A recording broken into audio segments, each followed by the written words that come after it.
Ed, polisi juga menemukan potongan tulang dan bagian tubuh manusia yang masih utuh, keranjang sampah yang terbuat dari kulit manusia,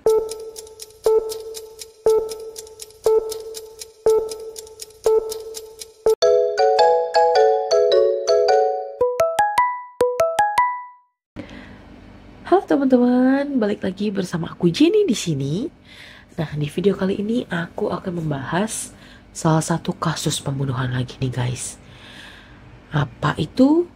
Penasaran? Nah, kalian pernah dengar nggak? Namanya Ed Gein. Kalau belum, tenang. Di sini aku bakal nyeritain kasus ini dari awal sampai akhirnya. Nah, nama Ed Gein ini juga menjadi salah satu inspirasi untuk tokoh-tokoh psikopat dalam film-film terkenal loh guys. Nah, contohnya itu kayak Norman Bates di Psycho sampai Leatherface di The Texas Chainsaw Massacre. Biasanya bacanya apa ya? Massacre atau Massacre atau apa? Nah, atau udah pokoknya ini. Tapi kisah dari Ed Gein ini sendiri nggak kalah serem loh. Bahkan lebih menegangkan lah dibanding dengan filmnya ya. So, tanpa berlama-lama mari kita mulai kisahnya. Ed Gein yang lahir pada tanggal 27 Agustus 1906 di Wisconsin adalah anak kedua dari pasangan George Philip Gein dan Augusta Wilhelmine. Nah, dia juga memiliki seorang kakak laki-laki yang bernama Henry George Gein. Hidupnya ini dari kecil udah gak bahagia. Ayahnya adalah seorang pecandu alkohol dan sering banget mabuk-mabukan. Ayahnya ini juga membuka sebuah toko kelontong lokal selama beberapa tahun.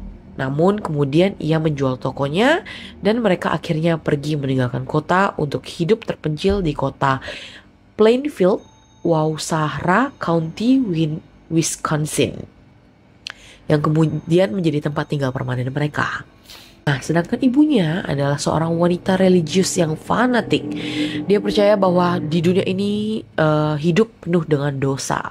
Nah, buat ibunya semua perempuan kecuali dirinya sendiri adalah akar dari kejahatan. Dan semuanya merupakan alat dari iblis. Itu adalah pemikiran dari emaknya. Ed dan kakaknya ini pokoknya dilarang bermain.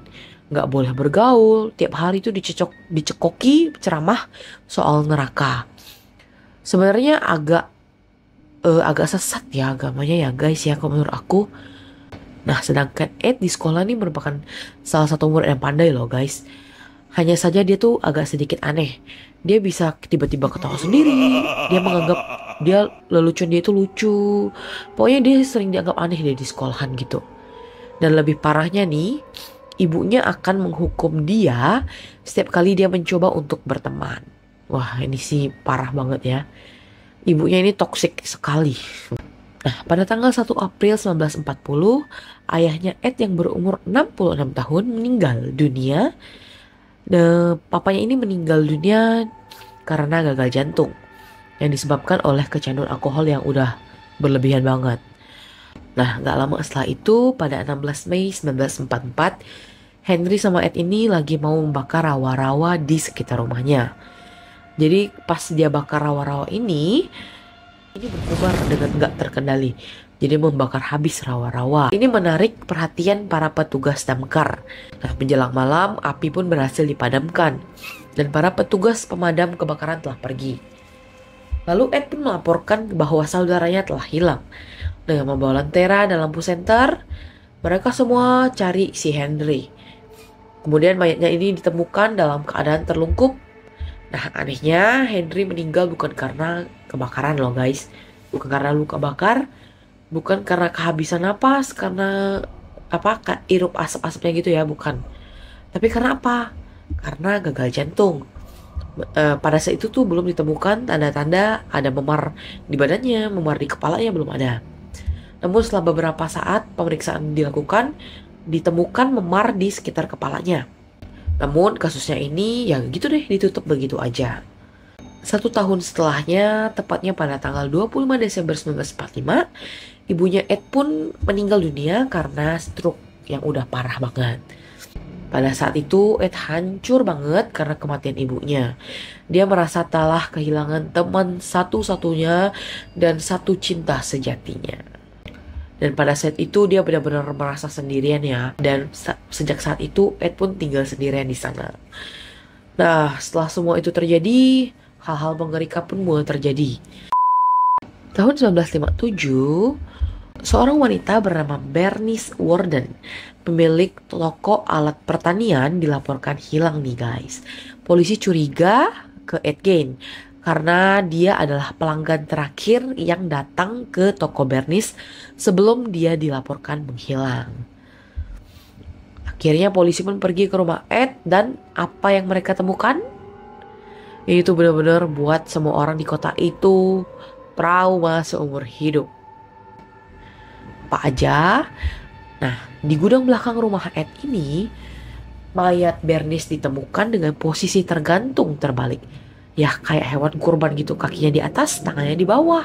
Tubuhnya dikuliti dan jantungnya ditemukan di dalam sebuah kantong plastik. Ed, tapi tunggu dulu ya, bukan hanya itu.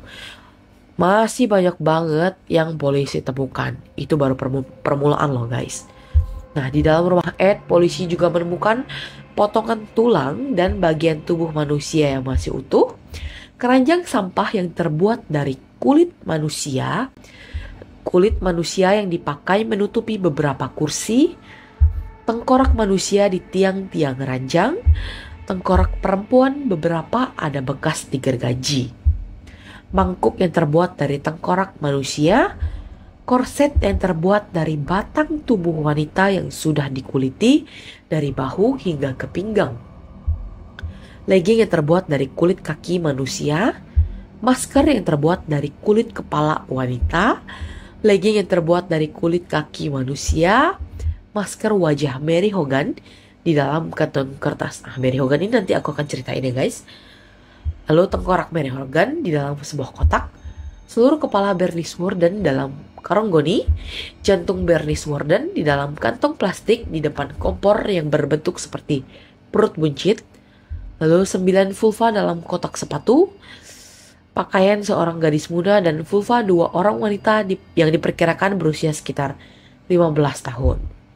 Ikat pinggang yang terbuat dari puting payudara perempuan, 4 hidung, sepasang bibir pada tali penarik gorden jendela, penutup lampu terbuat dari kulit wajah manusia, kuku-kuku jari tangan wanita yang ditemukan juga.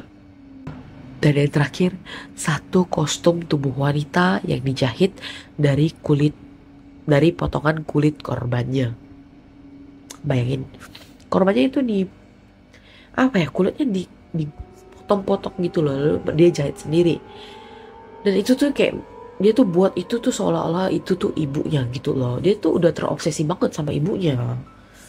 Saat diinterogasi, Ed mengatakan kepada penyidik bahwa antara tahun 1947 sampai 1952, ia mengaku telah 40 kali mengunjungi 3 kuburan lokal. Untuk apa? Ya, untuk diambil bagian tubuhnya. Jadi dia gali kuburan itu, dia curi mayatnya, diambil potongan-potongan tubuhnya gitu loh. Dia ambil kulit-kulitnya, dia ambil organ-organ tubuhnya, dan diawetkan di rumah. Gak diawetkan sih ya, disimpan di rumah gitu loh. Pada saat ia melakukan aksinya ini tuh, dia mengaku kalau dia tuh gak sadar sama sekali. Pas balik ke rumah ya dia kayak biasa aja gitu, gak terjadi apa-apa. Tapi kok heran ya, kok dia bisa bawa barang potongan-potongan kulit, organ-organ tubuh itu ke rumahnya, tapi dia gak sadar gitu. Nah, pernah juga nih ya, dia tuh pernah gali makam ibu-ibu yang mirip banget sama mamanya. Jadi gimana ya, dia tuh benar-benar terobsesi banget gitu loh sama mamanya ya. Kan sampai dia tuh rela bikin kostum kulit, potongan-potongan kulit biar menyerupai mamanya gitu. Bener-bener kreatif di luar batas sih. Bener di luar akal. Aduh, kreatif. Ini kreatifnya negatif banget ya. Nah, gak hanya Bernice loh yang dibunuh kan. Tadi aku udah bilang siapa namanya? Mary Hogan. Nah, dia juga dibunuh. Dia itu seorang pemilik kedai minuman yang dilaporkan hilang sejak 1954. Lalu tuh kepalanya ini ditemukan di rumah si Ed Gein ini. Nah, yang ketahuan nih baru 2 orang loh. eh maksudnya yang ketahuan ini baru 2 orang dia ngebunuh orang. Sisanya itu nggak tahu kita. Dia beneran ada ngebunuh atau dia cuma menggali-gali kuburan yang pernah dia gali gitu. Waktu dibawa ke pengadilan, Ed tuh dinyatakan gak waras. Dan dia pun dikirim ke rumah sakit jiwa dan bukan penjara. Ed didiagnosis menderita skizofrenia. Skizofrenia. Dan secara mental tidak kompeten. Sehingga gak layak untuk diadili. Nah, di rumah sakit jiwa ini dia hidup cukup lama ya guys. Dia meninggal pada tahun 1984 pada saat umurnya yang ke 77 tahun. Kisahnya ini benar-benar bikin seluruh Amerika gempar. Karena si Ed ini tuh dari tampangnya tuh ya kayak kalem-kalem gitu, gak kelihatan beringasnya. Dia juga bukan seorang orang gila yang teriak-teriak di jalan gitu loh. Dia anteng-anteng aja gitu. Mukanya juga ya muka kalem gitu ya. Dia tuh cuman seorang pria kesepian kali ya di rumahnya. Semua keluarganya meninggal. Ya kan? Jadi itu ya kesepian di rumahnya sih. Terus dia juga kayaknya punya sifat-sifat psikopat sih ya. Kalau menurut aku. Nah, terkadang tampang kalem tuh bukan berarti hatinya kalem juga loh guys. Pernah juga kan dengar muka sangar tapi hati Hello Kitty. Ya pokoknya jangan judge a book by its cover lah ya guys ya. Belum tentu yang sangar-sangar itu galak. Kadang yang sangar-sangar itu baik. Meski kejahatannya ini cuma ada 2 pembunuhan, kisah Ed Gein ini menjadi legenda banget sih. Karena dia ini menceritakan sisi tergelap dari manusia. Obsesi, trauma masa kecil, dan kesepian yang gak pernah ditangani dengan benar.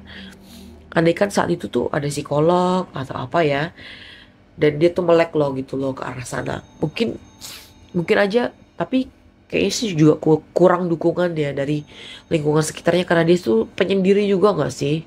Nah, cerita ini juga jadi pengingat ya, bahwa kadang monster itu gak hanya tinggal di hutan loh. Bisa aja mereka tinggal di samping rumah kamu, di depan rumah kamu, atau bahkan orang yang kamu kenal. So, hati-hati terus, jangan sampai semuanya terlambat, baru kamu menyadari apa yang di sekitar kamu. Nah, sekian video kali ini. Kalau kamu suka kisah dari Ed Gein ini, jangan lupa like, komen, dan subscribe ya. Dukung aku terus.